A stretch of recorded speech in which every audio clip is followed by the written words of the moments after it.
Оңтүстіктен соққан жел бізге жаққысы келгендей, енді бағытын өзгертіп батыстан соға бастады. Аралдың оңтүстік-шығыс шетінен солтүстік аялдаманың кіре берісіне біз еш қиындықсыз-ақ оп-оңай жеттік. Бірақ зәкіріміз болмағандықтан теңіз суы көтерілмей тұрып, бұғазға кіруге сескендік. Күте тұру қажет болды. Боцман маған кеменің өзінен өзі жайлап жүруі үшін не істеу керек екенін үйретіп еді. Мен кешікпей-ақ бұл бағытта да едәуір ілгері басқанымды байқадым. Содан кейін екеуміз де үнсіз отырып тамақ ішуге кірістік. «Капитан», деді Хэнс ақырында сол баяғы кекесінді қалпымен күле сөйлеп. «Мына жатқан О'Брайен деген менің ескі жолдасым болатын. Кеменің ернеуінен әрі қарай құлата салсақ қайтер еді? Мен өзім ар-ұят деген нәрселеріңе тым артық мән беріп жатпайтын кісімін. Сондықтан о дүниеге жөнелтіп жібергеніме онша қынжылып отырғаным шамалы. Бірақ меніңше оның кемеміздің соншалықты бір сәнін келтіріп жатыр деу қиын. Ал сеніңше қалай? Менің оған әлім жете ме? Және оған қоса мұндай жұмысқа өзімнің зауқым да шамалы боп отыр», дедім мен. «Мынау Эспанолла дегенің өзі мұншалықты бақытсыз кеме болар ма, Джим?» деді ол маған көзін қысып қойып. Екеуміз Бристольден шыққалы бері бұл Эспаноллада қанша адам өлмеді, бақытсыз қанша теңізші опат болды. Өмірімде тап мұндай сәтсіз сапар көрген емеспін. Міне, мына О'Брайен де өліп қалды. Оның өлгені шын ғой. Мен оқымаған қараңғы адаммын. Ал сен оқида есептейді білесің. Маған жасырмай турасын айтшы. Өлген кісі сол өлген күйінде қала бере ме, әлде кейін бір кезде тіріле ме? «Мистер Хэнс, адамның денесін өлтіргенмен рухын өлтіре алмайсыз», дедім мен. «Біліп қойыңыз, О'Брайен қазір тірілді. Ол енді біз екеумізді ана дүниеден бақылап жүр». «Қап, бұнысы өкінішті екен. Демек босқа уақыт өткізген болдым ғой. Бірақ меніңше, рух дегеніңіз тірілерге онша зиян келтіре алмайтын шығар. Мен рухтан қорықпаймын-ау, Джим, естіп тұрсың ба? Менің өтінгім келгені каютаға барып маған. Тфу, ұмытып та қалдым ғой. Не әкеліп бер дейін деп едім? Иә, бір шөлмек шарап әкеліп берші, Джим. Мына бренди мен үшін тым күштірек екен». Боцманның әлгі қобалжулары күдік туғызды. Және шынымды айтсам, оған брендиден гөрі шарап көбірек ұнап отыр дегенге сене қоймадым. Бұның бәрі тек сылтау болса керек. Не мақсатпен болса да, әйтеуір мені палубадан кетіргісі бар. Бұнысы анық. Бірақ сондағы мақсаты не? Маған тура қарауға өзінің дәті де шыдар емес. Көзін тайдыра береді. Біресе аспанға, біресе өліп жатқан О'Брайенге қарайды. Және өзі үнемі көлгірсіп, жымиып, тіпті қулығымды асырдым деп тілін шығарып, әуре сарсаң боп отыр. Мұндайда кішкентай сәбидің өзі де оның бір жаман ойы болып отырғанын түсіне қойған болар еді. «Шарап дедіңіз бе? Жақсы.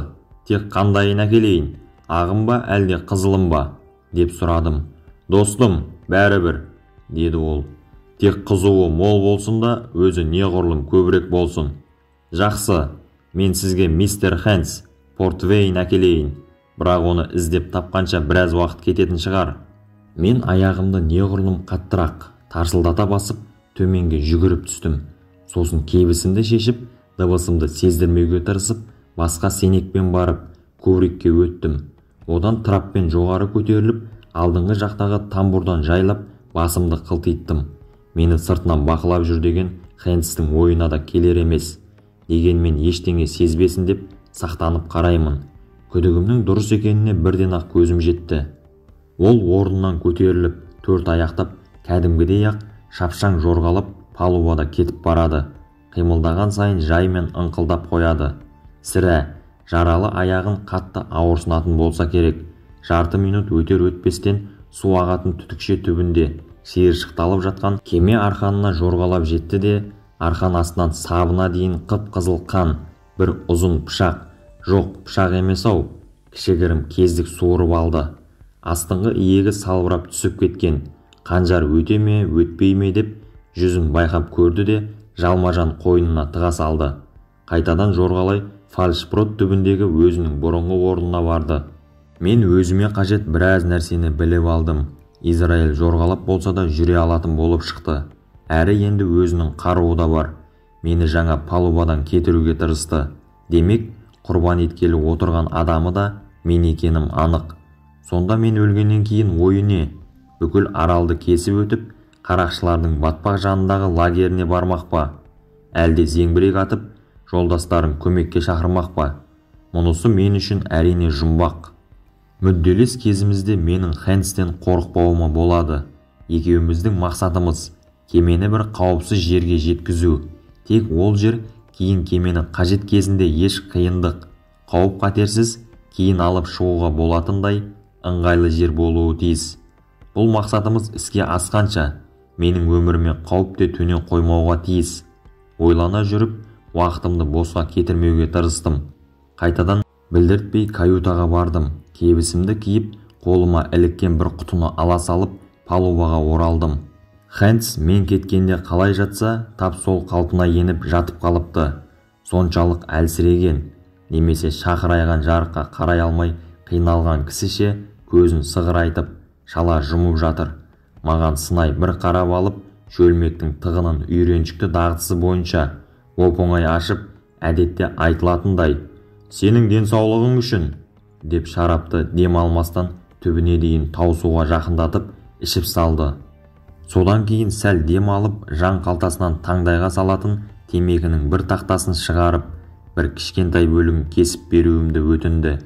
«Рақым етіп кесіп берші, әйтпесе менде пышақ та жоқ қой, әрі әлімде жете қояр дейсің бе?» деді ол.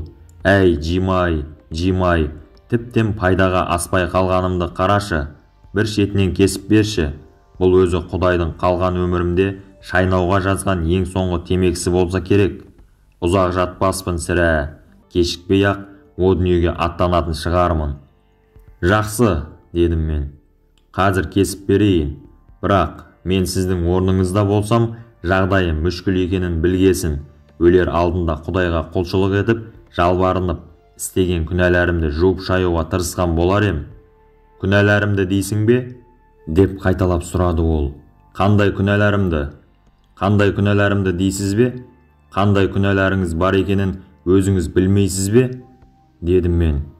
«Өзіңіздің адамгершілік парызыңызға опасыздық істедіңіз. Өмір бойы күнәға батып, өтірік айтып, мойныңызға адам қанын жүктеп жүрсіз.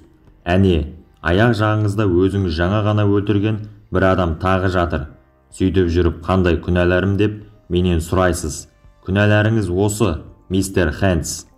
Мен ештеме болмағандай, бейқам, жайбарақат сөйлесуге тиісем, бірақ оның қойнына тыққан қан кездігі, оның өзімді өлтірмек екені ойыма түскеннен бе, әйтеуір қызып кетіппін.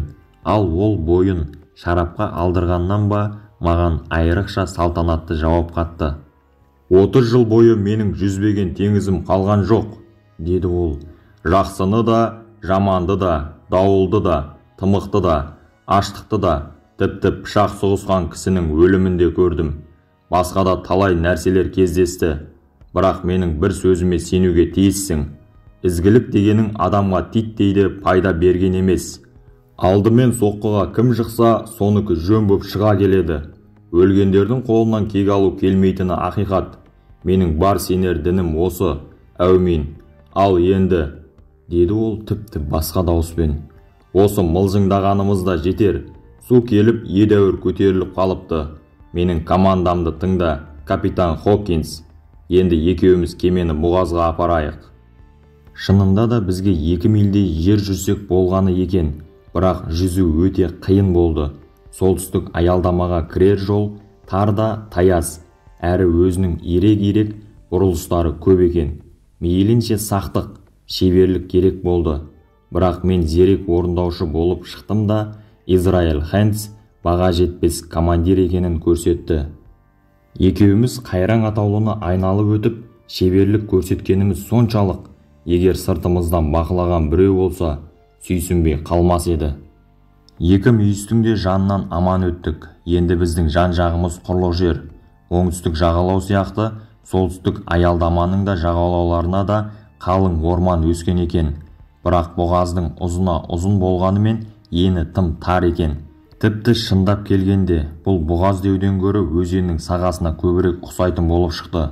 тура бет алдымыздан оңтүстік бұрыштан қираған кеменің шіріп, әбден құри бастаған ескі қаңқасын көрдік. Бұл өзі үлкен 3 діңгекті кеме екен. Бұл жерде тұрғанына тіпті көп уақыт өткен тәрізді. Онысы жан-жағынан түгел балдыр қоршап алғаннан ақ көрініп тұр.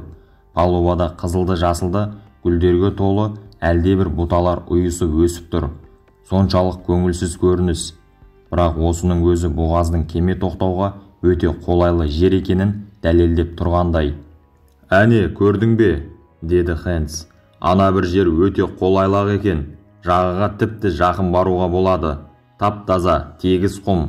Толқын деген атымен болмайтын шығар. Өйткені жан-жақтың бәрі орман ғой. Ал анау кеме дегенің мәулі бақтан бірде-бір кеме емес. Алуан түрлі гүл шешек атып, көздің жауын алады. Жағаға жақындаймыз деп кемені қайранға отырғызып алмаймыз ба?» деп сұрадым мен. «Қайраңнан шығарып алу қиын емес қой», деді ол. «Су кейін қайтқан кезде жағаға арқан тарту керек те, анау жуан қарағайлардың біріне орап, ұшын кейін әкеліп шпилге байлау керек. Содан соң судың көтерілуін күт. Су көтерілген кезде бүкіл командаға жабыл, тарт арқаннан деп бұйрық бер. Кеме қайраңды жайына тастап, сылаң қаққан сұлудай алдыңнан өз-ақ шыға келеді. Ал енді балам, абай бол. Қайраңға тіпті таялып қалдық, және кеме төтелеп қайраңға тірелгелі келеді. Аздап оңға бұрыл. Солай, тура жүр. Сәл-пәл солға таман. Тура жүр, тура жүр». Ол бұйрық беріп жатты да, мен айтқандарын тез әрі дәл орындауға тырысып бақтым. Кенет ол: «Желге қарай бұр, қымбатты достым!» деп айқайлап жіберді. Мен бар күшіммен басып, рөлге бар салмағымды салдым. Эспанолла кілт бұрылды да, аласа орман өскен жағалауға қарай жүрді. Осы айналыс бұрылыстардың қызығымен жүргенде, боцманның әр қимылын бағармын деген пиғылымды тіптен есімнен шығарыппын. Менің бар баққаным кеменің түбі қайраңға қашан тиер екен деген ой болды. Өзіме төнген қауіпті тіпті ұмытыппын да. Оң жақ фальшборттан асыла иіліп, кеменің алдыңғы жағында тулап, көбік атып жатқан теңіз суына қарап тұрыппын да қалыппын. Кенет әлденеге мазасызданып, бұрылып кейінгі жаққа қарамағанымда, ешқандай қарсылықсыз-ақ текке құриды екенмін. Бір сыбдыр естідім бе? Әлде көзімнің қиығымен қимылдап келе жатқан әлде қандай бір көлеңке байқап қалдым ба? Әлде мүмкін мысықта кездесетіндей бойымда әлде қандай бір инстинкт оянды ма? Әйтеуір кейін бұрылып жалт қарасам, тап қарсы алдымда Хэнс тұр екен. Оң қолында кездігі, маған тіпті тақалып қалыпты. Бір-бірімізге тіке қарап, көзімізге көзіміз түскен кезде екеуміз де қатты айқайлап жіберіппіз. Мен қорыққаннан айқайладым. Ол құтырынып, алға сүзеген бұқадай ызадан өршелене ақыра түсіп, алға маған қарай тұра ұмтылды. Кеменің тұмсығына қарай секіріп түспек боп, румпелді қоя беріп ем. Ол бірден кейін серпілді. Мені аман алып қалғанда сол румпел болды. Екпінімен барып, Хэнстің көкірек тұсына соғып кеп қалғанда ол ұшып түсті. Хэнс тұрып үлгермей жатып, мен ол өзі айдап әкеліп тыққан мына бұрыштан тез қашып шықтым. Енді бүкіл палуба менің қарамағыма көшті. Хэнстен қанша жалтарам десем де, мүмкіндігім болды. Грот дүңгектің алдына барып тоқтап, жан қалтамнан тапаншамды алдым. Көздеп тұрып, шүріппесін басып кеп қалдым. Хэнс маған қарай тура жүріп келе жатыр еді. Тапаншаның құлағы тырс ете түскенмен оқ атылмады. Оқ дәрісі мен қайықта кезімде суға тиіп, дымқылданып қалған болып шықты. Осынша ұқыпсыздығым үшін өзімді өзім жек көріп тұрмын. Қаруымды неғып күні бұрын қайта оқтап алмағанмын. Уақытым жеткілікті-ақ болып еді ғой. Сөйткенімде қазір осылай қасапшының алдындағы қой құсап, қарусыздан қарусыз тұрмас едім ғой. Хэнс жарақатына қарамастан ғажап тез қимылдайды. Ақ бурыл шашы қобырап, ызаға булығып, әрі бар күшін жинамақ боп, әбден қызара бөртіп алған. Мен екінші тапаншамды суырып алайын десем, соған мұршам жоқ. Және оған қоса, ол тапаншаның да мынау сияқты су боп қалғанына күмәнсіз едім. Бір ғана анық білген нәрсем, маған тура шегінгеннен пайда жоқ. Онда Хэнс әлгінде ғана кеменің артқы бұрышына тыққанындай енді кеменің тұмсығына апарып тығырыққа тірейді. Сондықтан бір әрі, бір бері бұлтақтап қашуым керек. Егер бұрышқа тығып бетпе-бет келсе, анау қанды кездіктің талай сүйемі кірш етіп денеме кірері сөзсіз. Едәуір жуан грот дүңгекті қапсыра құшақтап, бүкіл тұла бойым дір-дір етіп күтіп тұрмын. Менің бұлтарып қашқым кеп тұрғанын сезіп, Хэнс те кідіріп тұрып қалды. Бірнеше секунд бірде оң жақтан, бірде сол жақтан шап бергісі келгендей түр көрсетіп, мені алдамақ болды. Мен де бірде оңға, бірде солға жалтақтап тұрмын. Екеуміздің жекпе-жегіміз баланың ойыны сияқты. Үйде қара төбе бұғазының түбіндегі жартастар арасында бір рет осындай ойын ойнағаным бар еді. Бірақ әрине, ол ойын үстінде жүрегім қазіргідей атша толамаған еді. Қанша дегенмен бұл ойынды ойнау балаға, санының едәуір үлкен жарақаты бар кәрі теңізшіден гөрі жеңілірек боп шықты. Мен біраз ес жинап, тіпті ойынымыздың қашан, немен бітетіні жайлы ойлап үлгердім. Әрине, деп ойладым мен. Осылай бұлтарып қашып, мен көпке дейін оның қолына түспеуі мүмкін. Бірақ ерте болсын, кеш болсын, ол мені әйтеуір өлтіреді. Осылай екеуміз қарама-қарсы арбасып тұрғанымызда кенет Эспанолла қайранға келіп кептеле қалды. Екпінмен соғылған кеме сол бүйіріне қарай қатты қисайып құлауға шақ қалды. Палуба көлбей 45 градусқа қисайды да науа бойымен атқылап су кіріп, палубада фальшброд маңында көл көсір қақ пайда болды. Біз екеуміз де тәлтіректеп барып құлап сырғи жөнелдік те тіпті құшақтасып қала жаздап науаға барып тірелдік. Қызыл қалпақты өлік те сол баяғы құшағын жайған күйінен танбастан зіп-зілдей боп төмен сырғыды. Мен басыммен боцманның аяғына қатты соғылып, тісім бір-біріне тигеннен сақ ете түсті. Өлік Хэнстің үстіне барып түсті де, мен құлап тұла бойымның ауырғанына қарамастан Хэнстен бұрын ұшып түрегелдім. Кеменің кенет қисая қалғаны енді палуба үстінде жүгіруге мүмкіндік беретін емес. Жан сақтаудың енді басқа бір амалын іздеу керек. Және бір сәт кешіксем-ақ құрығаным. Өйткені дұшпаным қазір-ақ мені бас салғалы тұр. Бизан діңгектің темір арқандары менің төбемнен салбырай қалған екен. Арқаннан ұстай алдым да жоғары өрмеледім. Және діңгектен әбден жайғасып отырып алғанша бір мезет кідіргенім жоқ. Көз ілеспей тез қимылдағанымнан ғана жаным қалды. Көтеріліп бара жатқанымда төменнен аяғымнан жарты футтай ғана жерден қанжар жарқ ете түсті. Іші күйіп, не істерін білмей дағдарып қалған Израэль Хэнс қайран боп, аузын аңырайтып ашқан күйі төменде менен көз алмай қарай қалыпты. Енді мен сәл болса да дем алатын болдым. Уақытымды зая кетірмей тапаншамды қайта оқтап алдым. Енді жазатайым қателікке ұрынбау үшін екінші тапаншаны да қайтадан оқтадым. Хэнс іші удай ашып, не істерін білмей, бәрін төменнен бақылап тұр. Жағдайының едәуір нашарлап кеткенін ол түсіне бастады.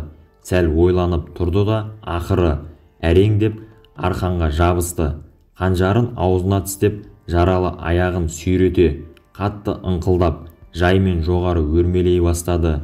Екеуміздің арамыздағы қашықтықтың ол 3-тен 1-ін өтіп болғанша мен екі тапаншаны да қайта оқтап үлгердім. Енді екі қолыма екі тапаншаны қатар ұстап, оған тіл қаттым. «Енді бір қадам көтерілсеңіз-ақ, мистер Хэнс», дедім мен. «Миыңыздың мылжа-мылжасын шығарам. Содан кейін өзіңіз айтқандай өлген адам кек алады деп қорықпасам да болатын шығар», деп қосып қойдым кекете күліп. Ол бірден тоқтай қалды. Бір шешім ойлап тұрғанын бет әлпетінен көріп отырмын. Бірақ бір тоқтамға келе алмай қиналып ұзақ ойланды. Ал мен өзімнің қауіпсіз отырғаныма масайрап, қарқылдап күліп жібердім. Ақыры ол бірнеше қайтара жұтынып, сілекейін жұтып алып сөйлей бастады. Бет әлпетіндегі сол баяғы абыржу нышаны әлі айыққан жоқ. Сөйлеуге кедергі болғасын аузындағы қанжарды қолына алды. Бірақ әйтеуір жоғары өрмелеуін қойды. «Джим», деді ол, «біз екеуміз де едәуір орынсыз артық кеттік. Сен де, мен де. Енді екеуміздің келісімге келгеніміз жөн. Жаңа кеме жағаға соғылып, бөгет жасамағанда мен сені құртқан болар ем. Бірақ мен ешқашан жолым болмайтын сорлымын. Амал нешік? Кәрі теңізші болғаныммен сенен кеменің юнгасынан жеңіліс тапқанымды мойындамасқа лажым жоқ.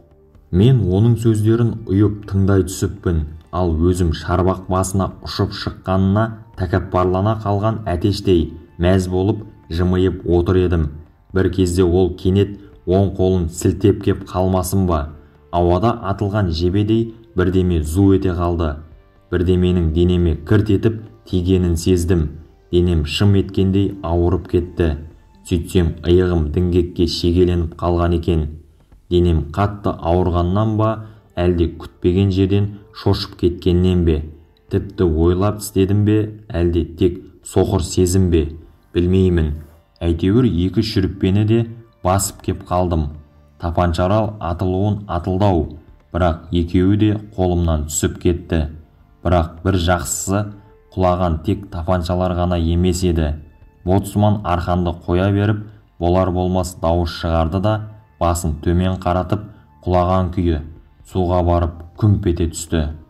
Кеменің қатты ауғаны соншалық, діңгектері тіпті тұп-тура судың үстіне төніп тұр. Мен сырыққа қонақтаған тауық құсап салингте отырмын. Астыңғы жағымнан шығанақтың суы көрінеді.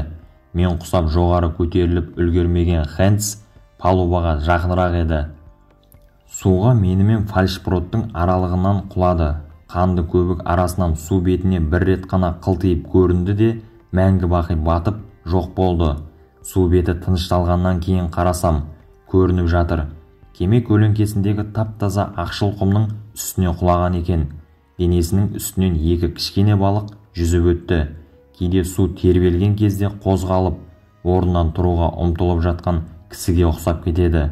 Оның өзін тіпті екі рет өлді десе де болады. Әрі оқ тиді, әрі суға тұншықты. Өзі осы арада мені өлтірмекші болып еді. Енді дәл сол өзі таңдаған жерінде балыққа жем болатын болды. Жүрегім айнып, басым айналып, бойымды бір түрлі үрей биледі. Арқамды, көкірегімді қуалай ыстық қан сорғалап тұр. Иығымды діңгекке шегелеген әлгі қанжар қып-қызыл боп балқып, қызған темір сияқты етімді күйдіріп қарып барады. Бірақ менің қорыққаным денемнің ауырғаны емес. Ондай ауруға мен тіпті ыңқылдамай да үнсіз ақ шыдар ем. Менің зәрем ұшқаны салингтен құлап кетіп, анау әлі боцман жатқан тып-тынық жасыл судан бірақ шығам ба деген қауіп еді. Салингті қосқолдап қатты қысып алғанмын. Енді тіпті саусақтарым сырқырай бастады. Қорыққанымнан көзімді жұмдым. Сәлден кейін аз-кем ес жиып, жүрегім орнына түскендей болды. Енді сабырмен бойымды биледім. Алдымен қанжарды суыруға әрекеттеніп көрдім. Бірақ діңгекке тым терең бойлап кірген бе? Әлде өзім жүйкемді билей алмай отырмын ба? Әйтеуір оны суырып алуға шамам жетпеді. Тұла бойым қалш-қалш етіп дірілдеп кеттім. Бір ғажабы сол дірілдеп қалшылдағанымның ақырында өзіме көмегі тиді. Қанжар болмашы ғана бір қабат терімді түйреп өткен екен. Діріл қысып селкілдеп тұрғанымда жұқа тері жыртылып кетті. Қан бұрынғыдан бетер сорғалай жөнелді. Бірақ оның есесіне әйтеуір өзім босап шықтым. Ал камзолым мен көйлегім болса, олар сол діңгекке шегеленулі күйінде қалды. Бар күшіммен қатты жұлқынып қалып едім. Бір жола босап шықтым. Палубаға кеменің оң жақ кенересіндегі арқандардан ұстап түстім.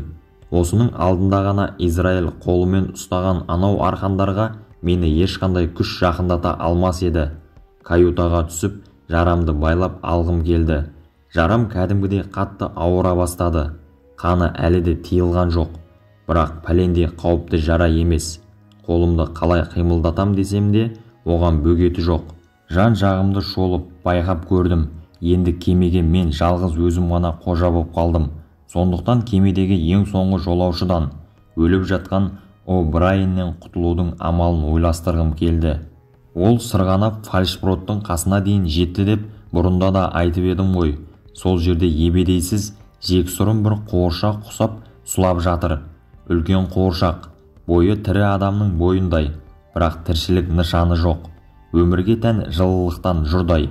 Өзім бастан кешкен талай жан түршігерлік оқиғалар тұсында өліктерге әбден етім үйреніп, қазір олардан қорқуды қойғанмын.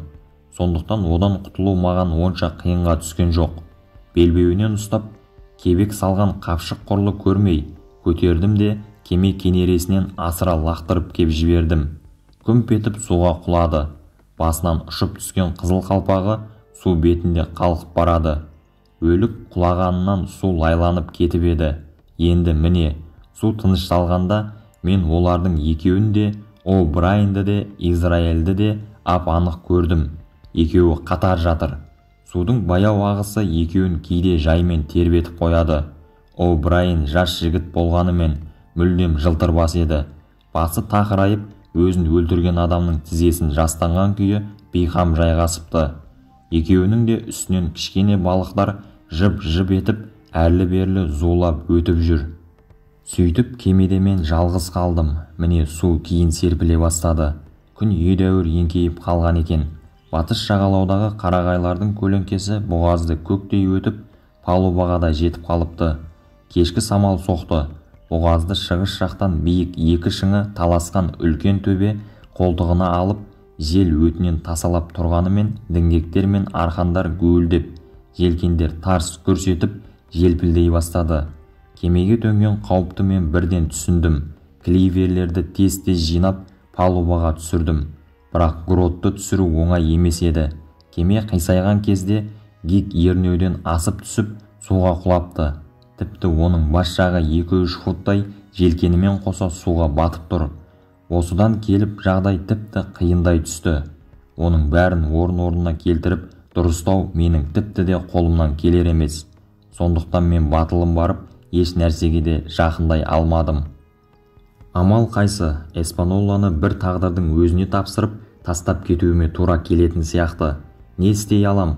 Қазір менің өзім де тағдырдың айдауына мойын ұсынған жанмын ғой. Сол екі ортада бұғаз үстін кешкі қараңғылық тұмшалай түсті. Батар күннің соңғы сәулелері орман арасынан көктей өтіп келеді.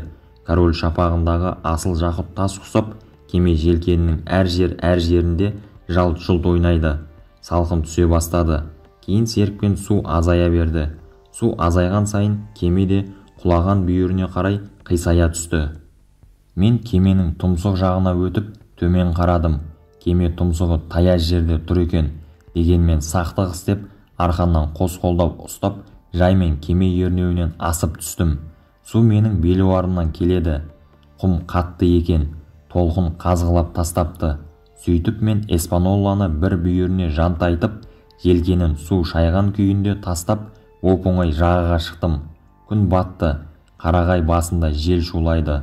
Сөйтіп менің теңіздегі бастан кешкен оқиғаларым осымен аяқталды.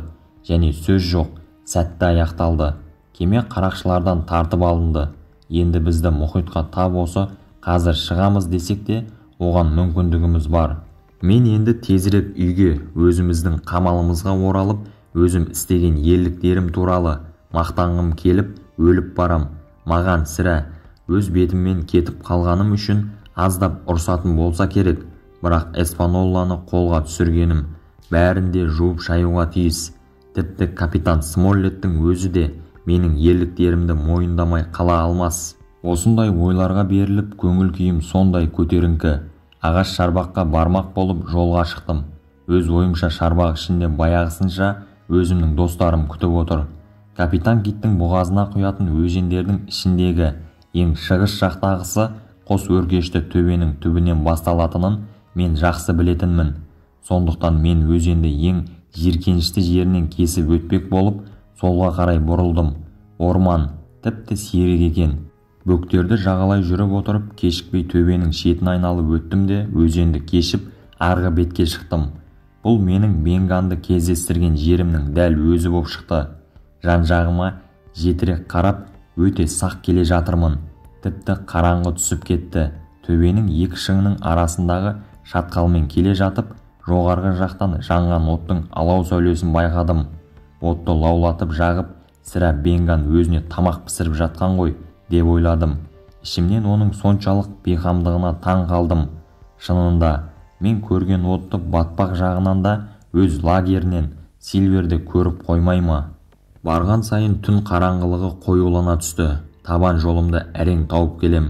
Арт жағымдағы екі өркешті төбе мен оң жағымдағы қарауыл дүрбінің ұшар басын ғана адаспай жүруіме бағдар тұтып келе жатыр ем. Енді олар да бірте-бірте қараңғыға сіңіп көрінбей бара жатыр. Сирек жұлдыздар күңгірттеу жымың қағады. Қараңғыда бірте-бірте бұталарға сүрініп, бірде құм шұңқырларға түсіп кетем. Бір кезде айнала алагеуімдене түскендей болды. Жоғары жаққа қарадым. Қарауыл дүрбінің төбесін бозамық сәуле шарпыпты. Төменіректе қалың ағаш арасынан аумақты күмістей жылтыраған үлкен бір дақ байқадым да, ай туған екен ғой деп түйдім. Енді жағдайым жеңілдей түсті. Шапшаңырақ жүрдім. Кей кезде тіпті жүгіріп алам. Өйткені ағаш шарбаққа тезірек жетсем деп шыдай алмай келем. Бірақ қамал айналасындағы орман ішіне кірісімен-ақ сақтану қажеттігі есіме түсіп, сәл баяулай қалдым. Осыншама ентелеп келе жатып, достарым жау екен деп қалып, оққа ұшсам, одан өкінішті не болмақ? Бастан кешкен бүкіл қым-қуыт сапарымды зая кетпек пе? Ай барған сайын жоғарылап көтеріліп барады. Орман ішіндегі алаң-алаңдардың бәрі де сүттей жап-жарық болды. Алдыңғы жағымнан, ағаш арасынан тағы бір жарық сәуле пайда болды. Ай жарығына ұқсамайды, қызарып көрінеді, от сияқты. Бірақ кейде қара күңгірттеніп кетеді. Сірә, бұл кейде түтін сасып, күл көміп кетіп тұрған жанған от шығар деп түйдім.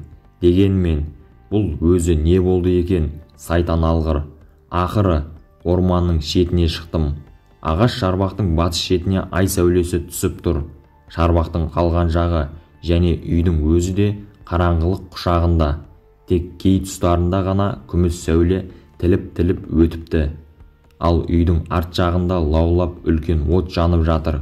Қып-қызыл жалын жұқа, солғын ай нұрындай емес, ап-анық боп сүреңденіп көрінеді. Тірі жан жоқ, жым-жырт, тек ара-тұра самал тербеткен ағаш сыбдыры ғана естіліп кетеді. Әрі таң қалып, әрі сірә қорыққанымнан да болса керек, тоқтай қалдым. Біз ешқашан мынандай үлкен от жақпайтынбыз.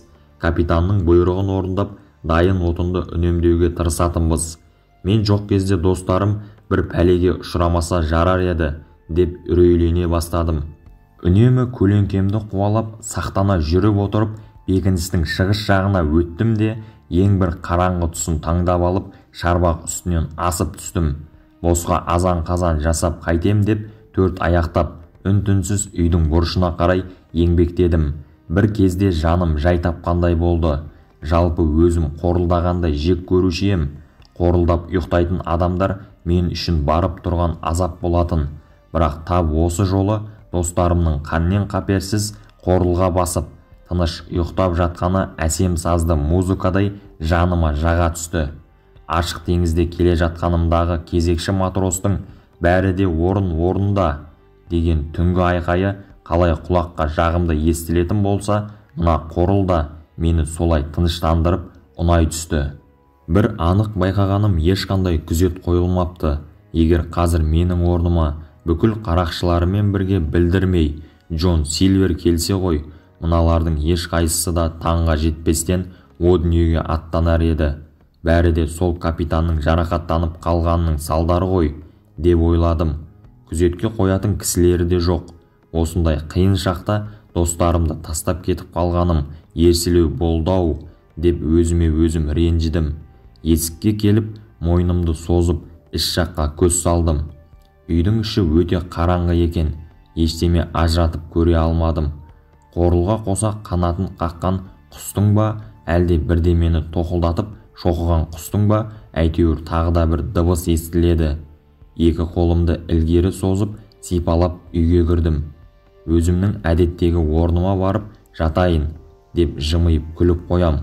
Таңертең мені көргенде барлығы қалай таң қалар екен. Біреудің аяғына сүрініп кеткенім. Ұйықтап жатқан әлгі кісі екінші жамбасына аударылып түсті де, ыңырсып, ыңқылдап алды. Бірақ әйтеуір ояна қоймады.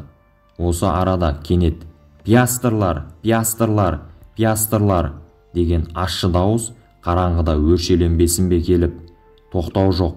Құлағы бұралған сағат құсап, дауысын сол бір қалпынан еш өзгертпестен қайталап айта берді.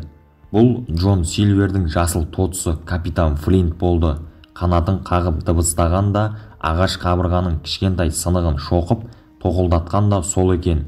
Ешқандай күзетшіңнен кем түспей, ұйықтап жатқандарды бағып отырғанда, менің келгенімді білдіріп, бір сарында жексұрын даусымен қоймастан айқайлағанда, тап соның өзі.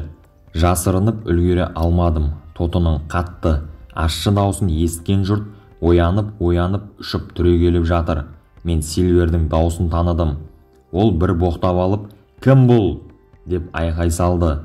Мен тұра қашып ем, қараңғыда біреуге соқтығысып қалдым. Оны итеріп жіберіп ем, бірақ өзім барып, со бойда басқа біреудің құшағына еніп кеткенімді білмей де қалдым. Ол қатты қысып ұстап алды. «Кәне, Дик, мұнда жарық алып келші», деді Сильвер. Бір қарақшы жүгіріп басып шығып кетіп еді. Қолына шам ұстап қайтадан кірді.